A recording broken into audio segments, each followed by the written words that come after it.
تمام تعریفیں اللہ تعالیٰ جل مجدہ الکریم کے لیے، درود و سلام نبی کرم نور مجسم شفیع معظم احمد مجتبیٰ جناب حضرت محمد مصطفیٰ صلی اللہ تعالیٰ علیہ وسلم کی ذات والا صفات کے لیے حمد و صلوات کے بعد، عزیز دوستو، بزرگوں اور بھائیوں، انسان کھائے پیے سوئے جاگے تو اس کے جسم کی ضروریات پوری ہوتی ہیں، لیکن جب وہ اللہ کا ذکر کرتا ہے، نماز پڑھتا ہے، دعا مانگتا ہے، استغفار پڑھتا ہے، درود و سلام کے گجرے پیش کرتا ہے، تو پھر اس کی روحانی ضروریات پوری ہوتی ہیں۔ آج جس زمانے میں ہم وقت گزار رہے ہیں، لوگوں کی جسمانی ضروریات پوری کرنے کے لیے، غذائی ضروریات پوری کرنے کے لیے بہت سارے بندوبست کیے جا رہے ہیں، لیکن جتنا لوگ اپنی ظاہری ضروریات میں خود کفیل ہوتے جا رہے ہیں، اتنا ہی زیادہ وہ روحانی طور پر کمزور ہوتے جا رہے ہیں۔ گھنٹوں بیٹھ کر گپ شپ کرنے والے لوگوں کے لیے تھوڑی دیر بھی ذکر الہی کرنا مشکل ہو جاتا ہے۔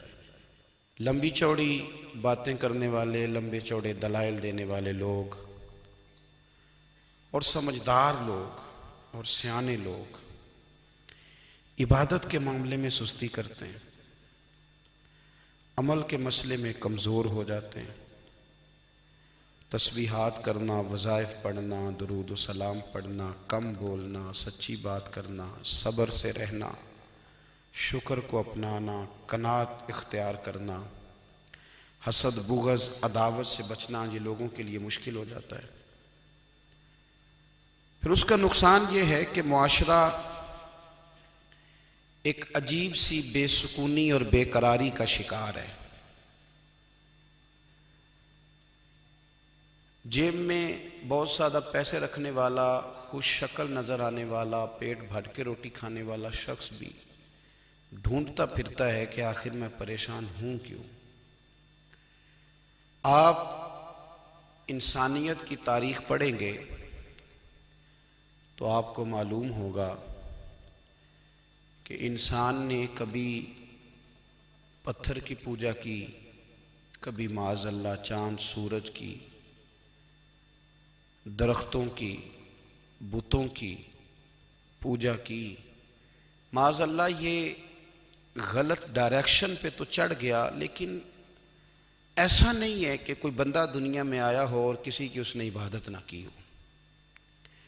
اس لیے کہ اللہ تبارک و تعالیٰ نے جس طرح ہمارے جسم میں کھانے کی طلب رکھی ہے، پینے کی طلب رکھی ہے، سونے کی طلب رکھی ہے، اسی طرح اللہ تعالیٰ نے عبادت کے لیے طلب رکھی ہے جسم میں۔ یہ تو ہوا کہ انسان گمراہ ہو گیا، غلط رستوں پہ چل نکلا، اس نے جھوٹے معبودوں کی طرف معاذ اللہ توجہ کر لی، لیکن وہ کسی نہ کسی کے سامنے جھکتا رہا، چونکہ اس کے وجود میں طلب تھی، شوق تھا اسے کہ وہ عبادت کرے۔ اللہ تبارک و تعالی جب مسلمان کو توفیق دے اور اللہ کی بارگاہ کی جانب وہ رجوع کرے،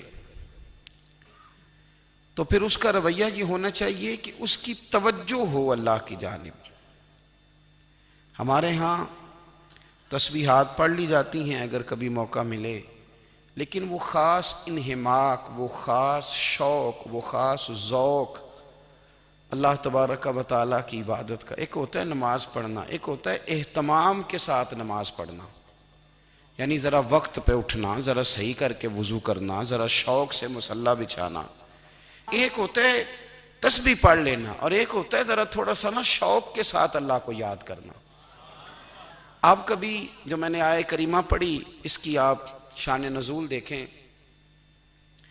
نبی کریم صلی اللہ تعالیٰ علیہ وسلم کے نا کچھ صحابہ اللہ کی محبت کے شوق میں حضور کی بارگاہ میں حاضر ہوئے، اور انہوں نے آ کے عرض پتہ کیا کیا؟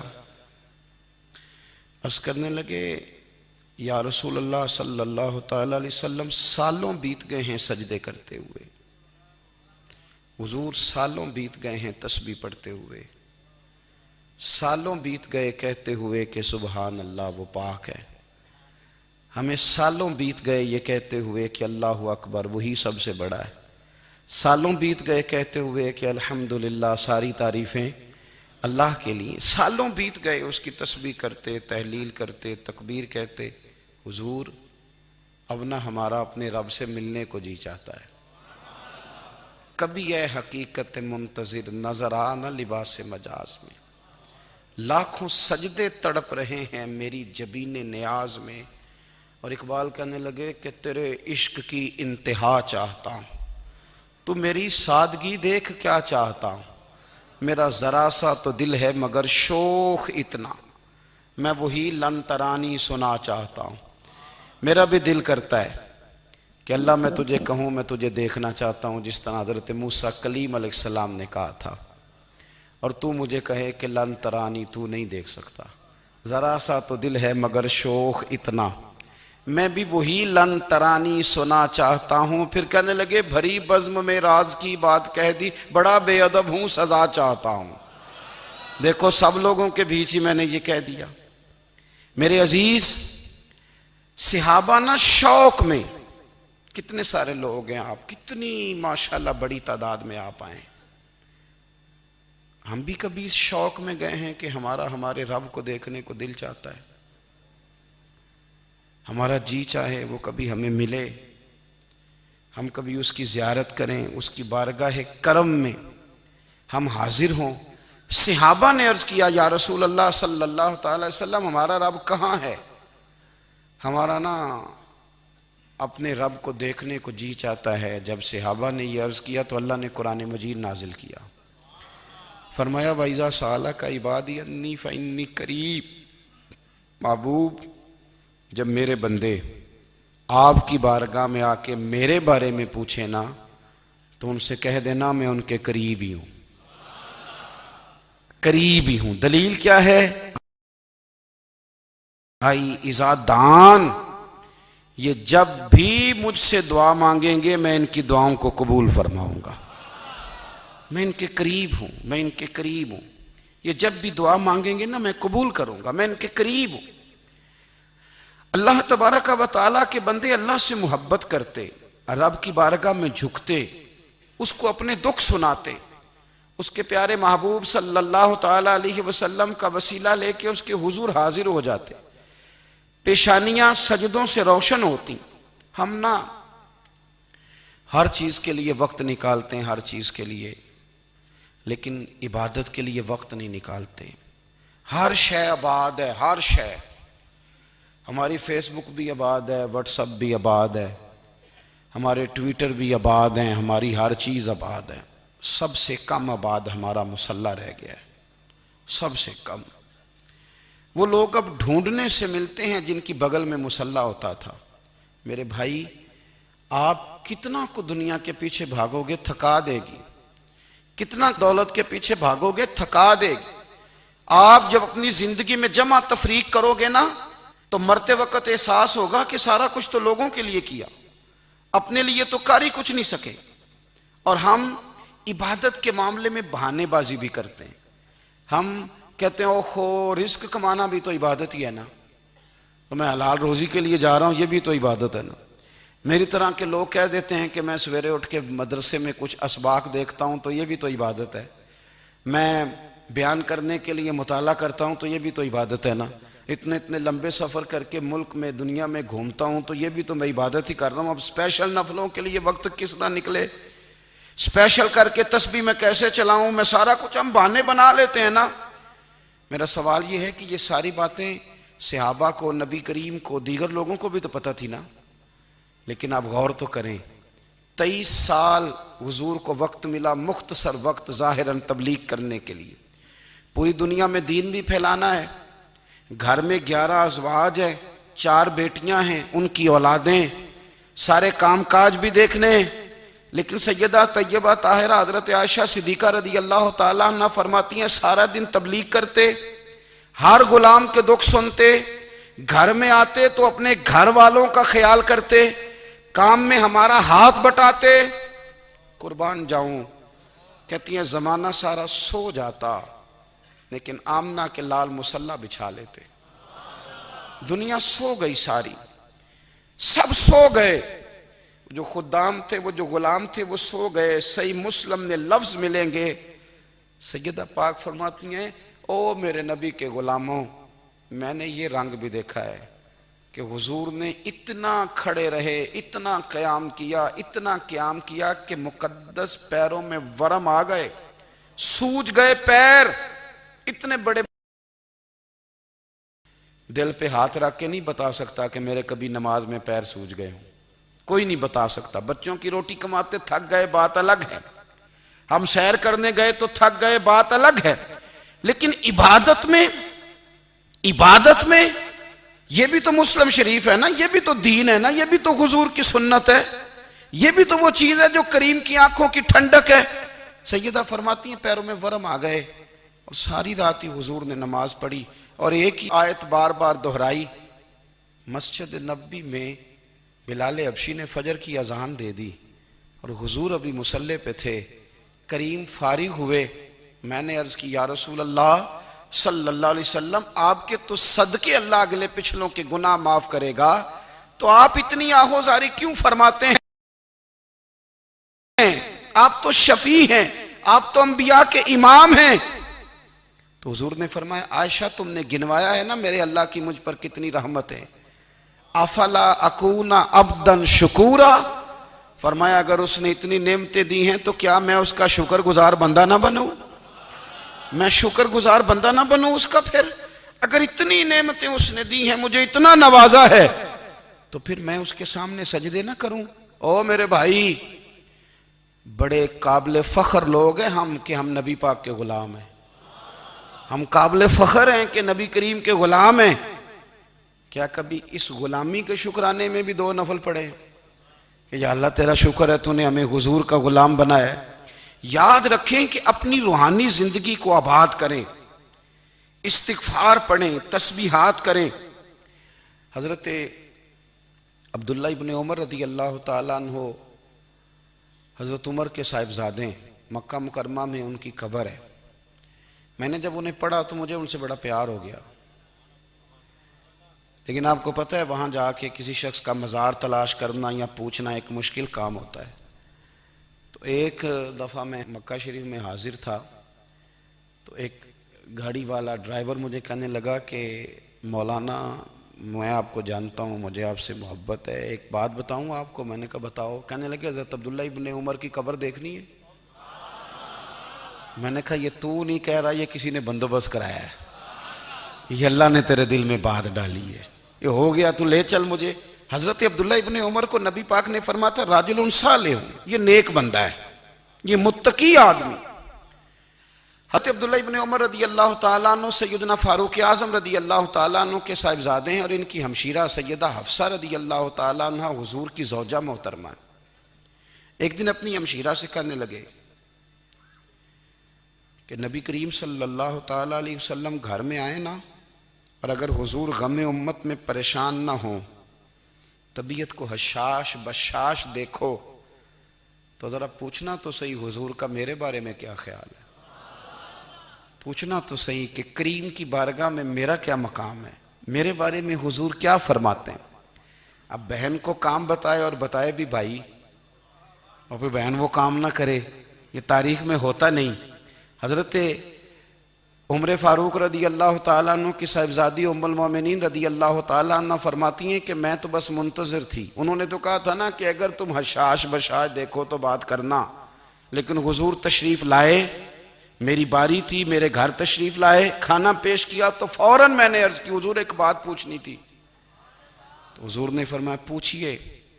میں نے عرض کی حضور میرے بھائی عبداللہ ابن عمر کے بارے میں آپ کا کیا خیال ہے؟ نوجوانوں میری بات پہ غور کرنا، میرے بھائی کے بارے میں آپ کا کیا خیال ہے؟ تو نبی کریم صلی اللہ تعالیٰ علیہ وآلہ وسلم نے میری طرف دیکھا اور پھر حضور زیر لب تھوڑا مسکرائے. اور بریلی کے امام کہتے ہیں کہ حضور مسکرا دیتے تھے نا تو جو بڑا دکھی ہوتا تھا وہ بھی ہنس پڑتا تھا.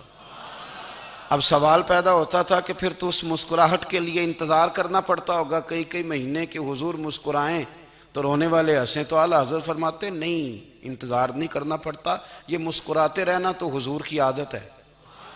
جس کی تسکین سے روتے ہوئے ہنس پڑے اس تبسم کی عادت پہ لاکھوں سلام۔ یعنی یہ تو عادت ہے حضور کی مسکراتے رہنا، اس کے لیے انتظار نہیں کرنا پڑتا۔ بھائیو آپ خیال رکھیں گے، غور کریں گے، حضرت عبداللہ ابن عمر رضی اللہ تعالیٰ عنہ کے بارے میں پوچھا تو سیدہ فرماتی ہیں کہ نبی کریم صلی اللہ تعالیٰ علیہ وسلم نہ زیر لب مسکرائے اور فرمایا حفصہ تیرا بھائی ہے تو اچھا، لیکن میں نے سنا ہے کہ عشاء کی نماز پڑھتا ہے تو فجر تک سویا ہی رہتا ہے۔ او نوجوانوں، 10 بجے تک سونے کی بات نہیں ہوئی، 9 بجے تک سونے کی بات نہیں ہوئی، 11 بجے اٹھنے کی بات نہیں۔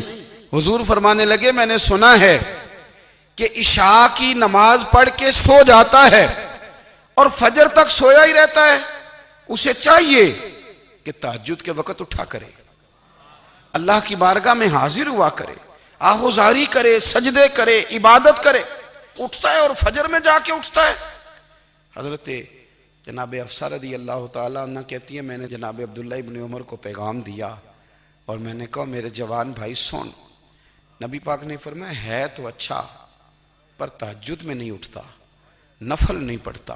او میری ملت کے جوانوں، مزہ نہیں آ جاتا جب ساری دنیا سوئی ہو، ساری دنیا، اور بستر بھی گرم ہو اور نیند بھی پورا غلبہ کر رہی ہو، اور اچانک گھنٹی بجے دماغ میں، آنکھ کھلے، گھڑی پہ نظر پڑے، 3:30 4 بجے کا پیغام گھڑی بتائے، اور کوئی چڑھتی جوانی والا اٹھ کے وضو کرے، اور جب وہ مصلی کھول کے بچھائے تو مدینے والے محبوب کہتے ہیں کہ ہر نماز پہ رب ثواب دیتا ہے، اور جو اٹھ کے تہجد کی نماز پڑھے اسے دیکھ کے تو رب مسکراتا ہے، جو اس کی شان کے لائق ہے، جو اس کی شان کے لائق، وہ مسکراتا ہے، خوش ہوتا ہے کہ میرا بندہ تہجد میں اٹھ گیا، وہ مسکراتا ہے۔ کاش ہماری صبحیں کبھی اپنے مالک کے نام ہو جائیں، کاش کے صبحیں۔ حضرت ابو الحسن رحمۃ اللہ تعالیٰ علیہ حضرت معاذ ابن جبل رضی اللہ تعالیٰ عنہ کے پاس بیٹھا کرتے تھے، فرماتے ہیں ان سے جو پیار بڑھا تو پھر میرا مصلی سے بھی بڑھ گیا۔ تابعی ہیں، فرماتے ہیں صحابی رسول سے محبت ہوئی تو ذکر سے بھی ہو گئی، پھر درود شریف سے بھی ہو گئی، محبت ان سے بڑھی تو پھر اللہ نے مسجد کا پیار بھی بڑھا دیا۔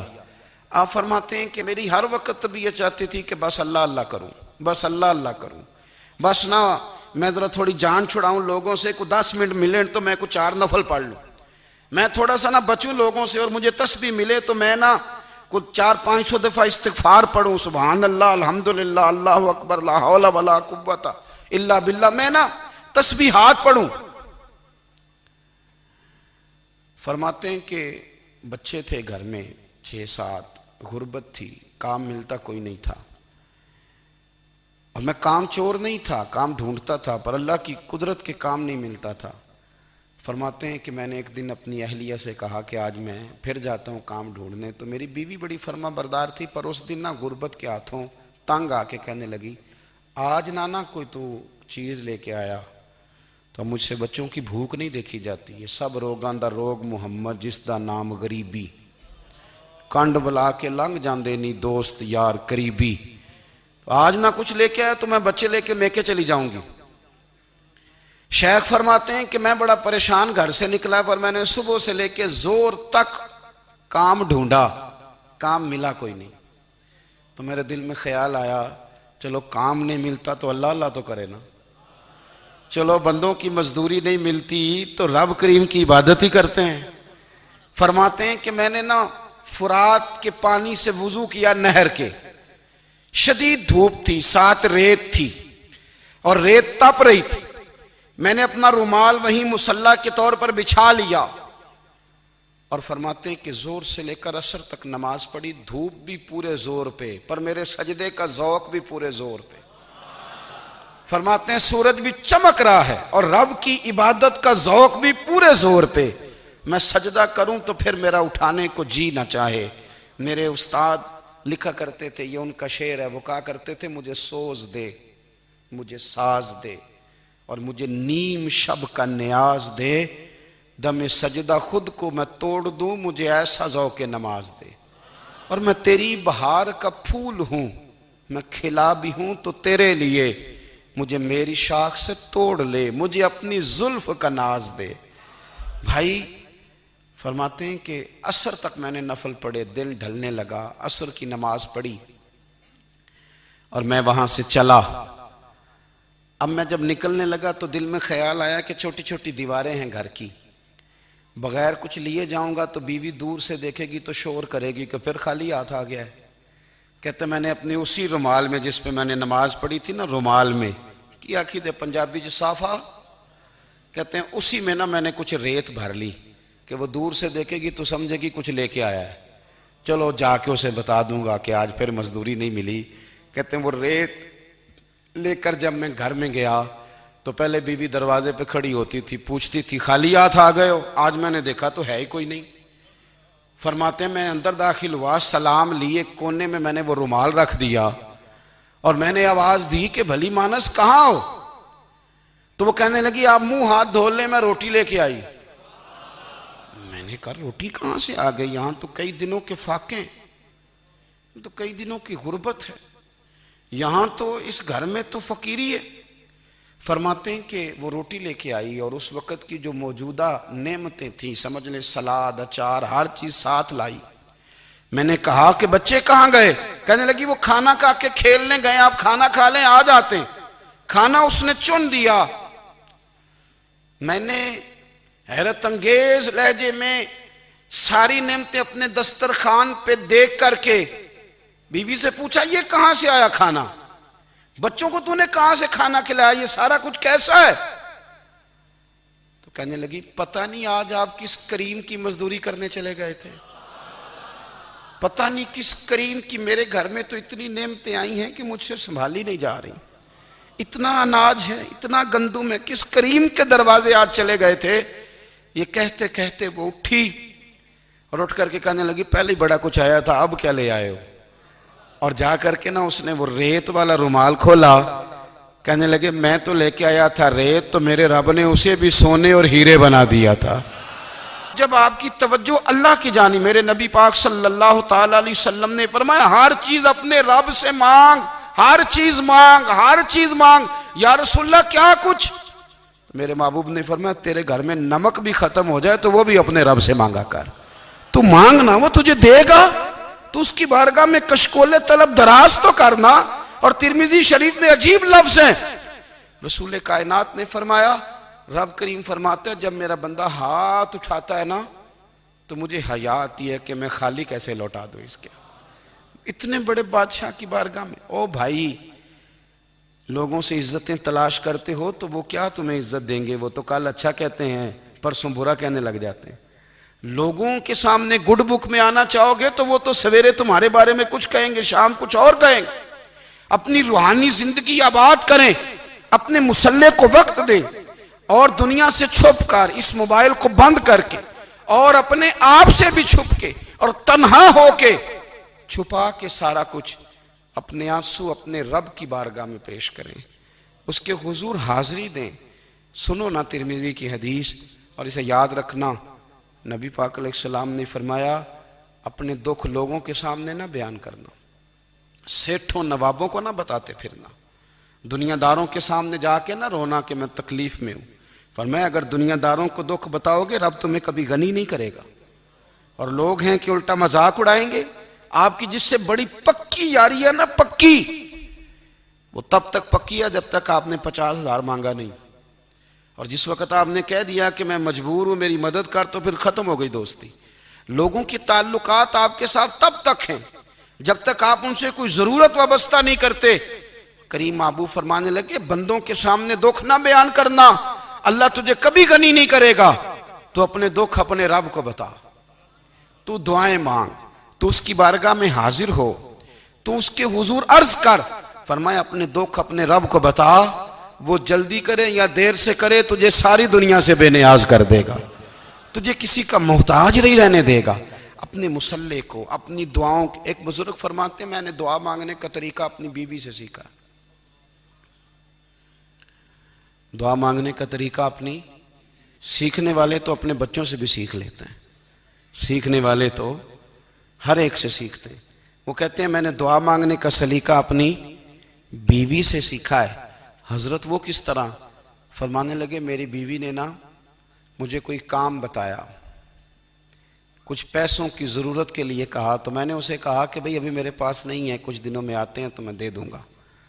عورتوں کی عادت ہوتی ہے وہ بار بار یاد کراتی ہیں. 2-4 دنوں کے بعد پھر اس نے کہا حضرت وہ میں نے کہا تھا کچھ پیسے، میں نے اسے کہا کہ ابھی میرے پاس نہیں ہے، کچھ دنوں میں ملتے ہیں تو میں تمہیں دے دوں گا. اس نے کچھ دنوں کے بعد پھر کہا حضور وہ میں نے کچھ پیسے کہے تھے. فرماتے میں نے ڈانٹ دیا، میں نے کہا کہ کیا تو روز مجھے شرمندہ کرتی ہے، کہا نا میرے پاس نہیں ہے، ہوں گے تو دے دوں گا، تو روز یاد کراتی ہے. فرماتے ہیں اس نے پہلے تو میری ڈانٹ کو سہا، پھر میرے سخت جملوں نے اس کی آنکھوں میں آنسو پیدا کر دیے، پھر اس نے اپنے آنچل میں اپنے اس دکھ کو سمیٹا، اور پھر اس نے ایک جملہ کہا تو میں رو پڑا، اور مجھے اپنے رب سے مانگنے کا طریقہ آ گیا. مجھے کہنے لگی حضرت جی آپ نے ڈانٹ دیا میں نے سہ لیا، پر آپ ہی میرے شوہر ہیں، بتائیں نا آپ سے نہ کہوں تو میں کس سے جا کے کہوں. فرماتے ہیں میں رو پڑا، اور میں کھل کے رویا، اور میں تڑپ کے رویا، اور پھر میری سسکیاں بند گئیں. تو مجھے کہنے لگی آپ کو کیا ہوا؟ میں نے کہا مجھے بھی دعا مانگنی آ گئی ہے. جب میں اسے کہوں گا نا اللہ تو ہی میرا رب ہے، میں تجھ سے نہ کہوں تو میں کس سے جا کے کہوں؟ میں کیوں کسی بندے سے سوال کروں؟ میں کیوں کسی دنیا دار سے کہوں؟ میں تیرے بندوں کا، نیک بندوں کا وسیلہ لے کے، تیرے محبوب کی غلامی لے کے تیری بارگاہ میں آیا، تجھ سے نہ مانگوں تو کس سے مانگوں؟ سمجھ آ گئی ہے. جب میں اس رنگ میں مانگوں گا تو پھر رب میرے اوپر بڑا ہی فضل فرمائے گا، وہ میرے اوپر بڑی رحمت کرے گا، وہ میرے لیے آسانیاں کرے. عزیز دوستو ہم اس طرح کرنے لگ گئے ہیں کہ ہم نے نا اپنے تعلقات پر اعتماد کرنا شروع کر دیا ہے. میرے تعلقات بہت ہیں. ہم نے اپنی دولت پر اعتماد کرنا شروع کر دیا ہے، میرے پاس دولت بہت ہے. ہم نے اپنے علم پر، اپنی شہرت پر اعتماد کرنا شروع کر دیا ہے کہ میرے پاس فلاں چیز بہت ہے. یاد رکھنا جب بے نیاز اپنی صفت بے نیازی دکھاتا ہے تو بڑی بڑی دولتوں والے مجبور نظر آتے ہیں. بھائیو جب انسان کا رشتہ اپنے مالک کے ساتھ ہوتا ہے پھر تو غم بھی کچھ نہیں کہتے، پریشانیاں بھی کچھ نہیں کہتی، پھر تو زندگی صبر والی، پھر تو زندگی توکل والی، پھر تو زندگی بھروسے والی. پھر انسان اپنے آپ کو رسوا نہیں کرتا، دنیا داروں سے امیدیں اس کی ختم ہو جاتی، امیدیں اللہ رسول سے لگا لیتا ہے، مضبوط ہو جاتا ہے، مضبوط، طاقتور ہو جاتا ہے، خوددار ہو جاتا ہے، باوقار باعزت ہو جاتا ہے. حضرت بہلول دانا رحمت اللہ علیہ بیٹھے تھے تو ہارون رشید حج کر کے آ رہا تھا،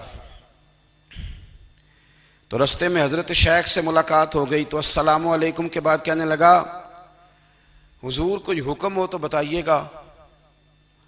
تو حضرت بہلول دانا فرمانے لگے تیرا رب کون ہے؟ اس نے کہا اللہ. تو فرمایا میرا کون ہے؟ کہا اللہ. فرمانے لگے تو بڑا ہی بیوقوف ہے، کیا تو یہ سمجھتا ہے کہ رب ہارون رشید کو تو دے گا اور بہلول دانا کو بھول جائے گا؟ تیرا بھی وہی رب ہے، میرا بھی وہی رب ہے. اس نے اگر تجھے دے کے آزمایا ہے تو ہو سکتا ہے مجھے نہ دے کے آزما رہا ہو. جب اس کی حکمت کے تقاضے ہوں گے تو عطا کرے گا اور دے گا. تو جا اپنا کام کر. بھائی اپنی روحانی زندگی، اپنی عبادات، اپنے وظائف، اپنے روزمرہ کے معاملات، اپنی دعائیں، اپنا استغفار. دیکھو کوئی مشکل کام تو نہیں 2 رکوع ہیں سورہ واقعہ کہ اگر رات کو پڑھ لی جائے تو. میں کس طرح یہ بات بیان کروں کہ تعویذ بانٹنا آسان ہے اور وظیفہ بتانا مشکل ہے. سارا دن تعویذ بانٹیں تو لوگ لینے کو تیار ہیں، اور اگر آپ وظیفہ بتائیں تو کہتے ہیں تو مشکل کام ہے. او خدا کے بندے، اگر آپ کا تعلق قرآن پاک کے ساتھ مضبوط ہو، قرآن پاک کے ساتھ اگر آپ کا رشتہ ہو، لوگ سفارشیں ڈھونڈتے ہیں نا دنیا میں، کوئی تعلق مل جائے تو میرا کام ہو جائے. دنیا میں اتنا مشکل معاملہ ہے، آخرت میں مجھے بتائیے گا کتنا مشکل معاملہ ہوگا. میرے نبی پاک صلی اللہ تعالی علیہ وسلم نے فرمایا جو لوگ سورہ ملک پڑھا کرتے تھے نا، سورہ ملک، یہ سورت ملک قیامت میں ان کی سفارش کرے گی.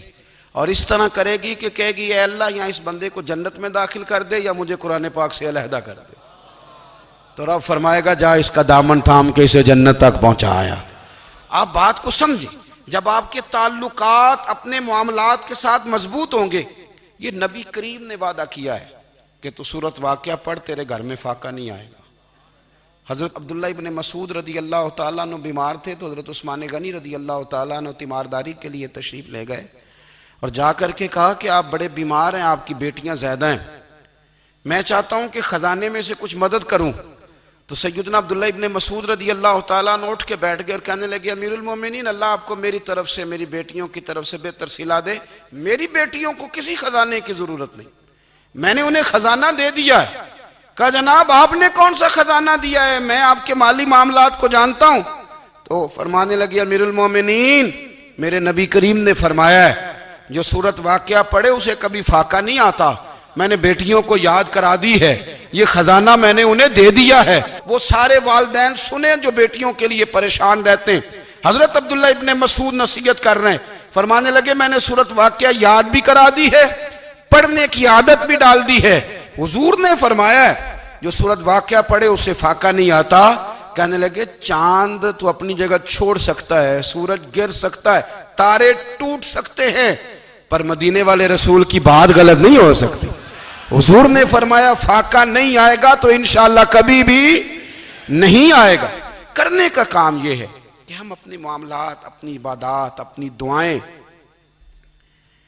کبھی 10 منٹ عادت ہو جائے نا دعا مانگنے کی علیحدہ سے رات کو۔ حضور نے فرمایا جو فرض نماز کے بعد دعا مانگے اللہ اس کی قبول کر لیتا ہے۔ نبی پاک صلی اللہ تعالیٰ علیہ وسلم نے فرمایا اللہ مسافر کی دعا قبول فرماتا ہے۔ حضور نے فرمایا اللہ مظلوم کی دعا قبول فرماتا ہے۔ حضور نے فرمایا بیمار سے دعا کراؤ اللہ اس کی دعا قبول فرماتا ہے۔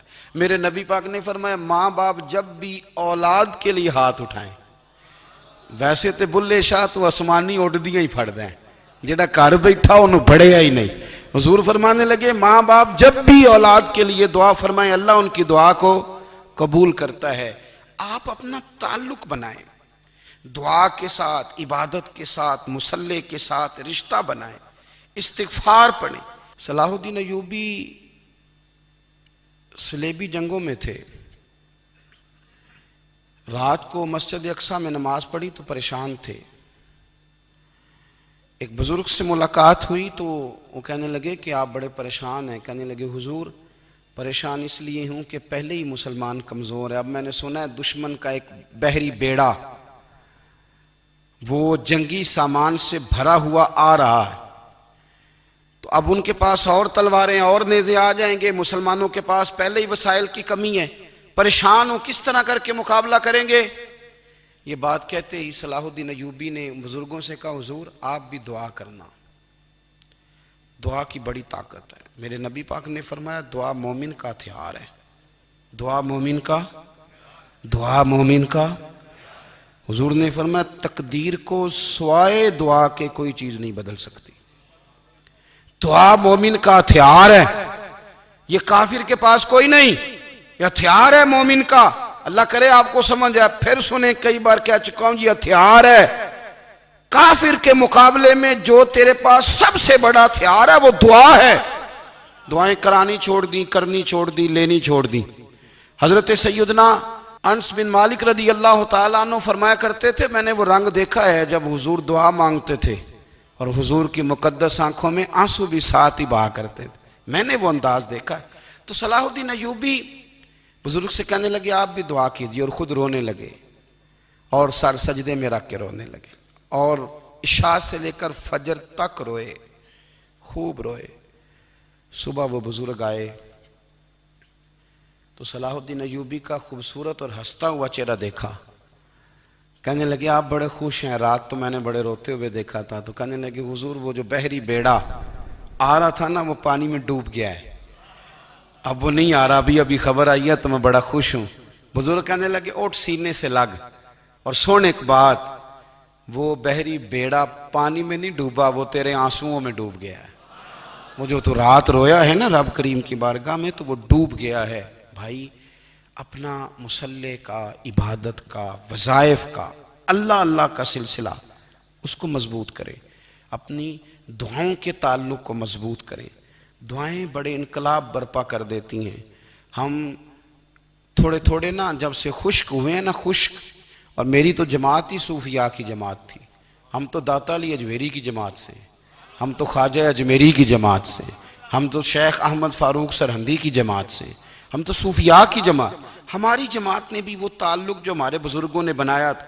بزرگ اللہ کے قریب کیسے جاتا ہے؟